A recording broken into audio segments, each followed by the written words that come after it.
ದೆಹಲಿಗೆ ತೆರಳಿದ್ದ ಬಿಜೆಪಿಯ ರೆಬಲ್ಸ್ಗೆ ಭಾರಿ ನಿರಾಸೆಯಾಗಿದೆ ಅನ್ನುವಂತ ಮಾಹಿತಿ ಸಿಗ್ತಾ ಇದೆ. ರಾಜ್ಯಕ್ಕೆ ಯತ್ನಾಳ್ ವಾಪಸ್ ಹೊಸ ಪ್ಲಾನ್ ಅನ್ನ ರೆಡಿ ಮಾಡ್ತಾ ಇದ್ದಾರೆ.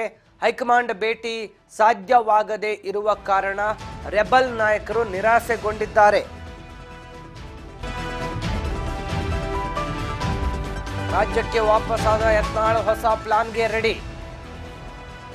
ಹೈಕಮಾಂಡ್ ಭೇಟಿ ಸಾಧ್ಯವಾಗದ ಹಿನ್ನೆಲೆ ರೆಬಲ್ಸ್ಗೆ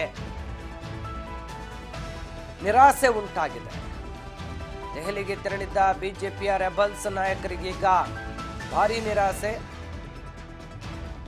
ರಾಜ್ಯಕ್ಕೆ ವಾಪಸ್ ಆಗಿರುವ ಯತ್ನಾಳ್ ಅವರಿಂದ ಹೊಸ ಪ್ಲಾನ್ ರೆಡಿ. ಹೈಕಮಾಂಡ್ ಭೇಟಿ ಸಾಧ್ಯವಾಗದೇ ಇರುವ ಕಾರಣ ರೆಬಲ್ಸ್ ಅಸಮಾಧಾನಕ್ಕೊಳಗಾಗಿದ್ದಾರೆ. ಹೈಕಮಾಂಡ್ ನಾಯಕರನ್ನ ಭೇಟಿಯಾಗುವ ಕಾರಣಕ್ಕೆ ದೆಹಲಿ ಪ್ರಯಾಣ ಮಾಡಿದ್ದಂಥ ರೆಬಲ್ ನಾಯಕರಿಗೆ ಹೈಕಮಾಂಡ್ ಭೇಟಿ ಅವಕಾಶ ಸಿಕ್ಕಿಲ್ಲ.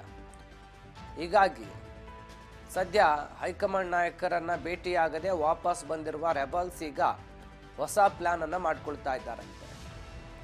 ರೆಬಲ್ ನಾಯಕರಿಗೆ ಹೈಕಮಾಂಡ್ ಭೇಟಿ ಸಿಗದ ಕಾರಣ ಸದ್ಯ ಅಸಮಾಧಾನಕ್ಕೊಳಗಾಗಿದ್ದಾರೆ. ದೆಹಲಿಯಲ್ಲಿ ಹೈಕಮಾಂಡ್ ನಾಯಕರ ಭೇಟಿಗೆ ಅವಕಾಶ ಸಿಕ್ಕಿಲ್ಲ.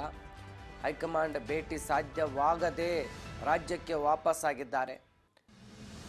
BY ವಿಜಯೇಂದ್ರ ವಿರುದ್ಧ ತೊಡೆತಟ್ಟಿರುವಂಥ ಬಿಜೆಪಿಯ ರೆಬಲ್ಸ್ ಸದ್ಯ ರಾಜ್ಯಾಧ್ಯಕ್ಷ ಸ್ಥಾನ ಬದಲಾವಣೆ ಮಾಡಬೇಕು ಎಂದು ಪಟ್ಟಿಡಿದ್ರು. ದೆಹಲಿಯಿಂದ ಕುಂಭಮೇಳಕ್ಕೆ ತೆರಳಿದ್ದ ಕುಮಾರ್ ಬಂಗಾರಪ್ಪ ಇತ್ತ ರೆಬಲ್ ನಾಯಕರು ವಾಪಸ್ ಆಗಿದ್ದಾರೆ. ದೆಹಲಿಯಿಂದ ವಿಜಯಪುರ ತಲುಪಿದ್ದಾರೆ ಶಾಸಕ ಬಂಗಾರಪ್ಪ ಹಾಗೂ ರಮೇಶ್ ಜಾರಕಿಹೊಳಿ. ಇಬ್ಬರೂ ಕೂಡ ದೆಹಲಿಗೆ ಭೇಟಿಯನ್ನ ಏಕಕಾಲಕ್ಕೆ ಕೊಟ್ಟಿದ್ರು, ಜೊತೆಯಾಗಿ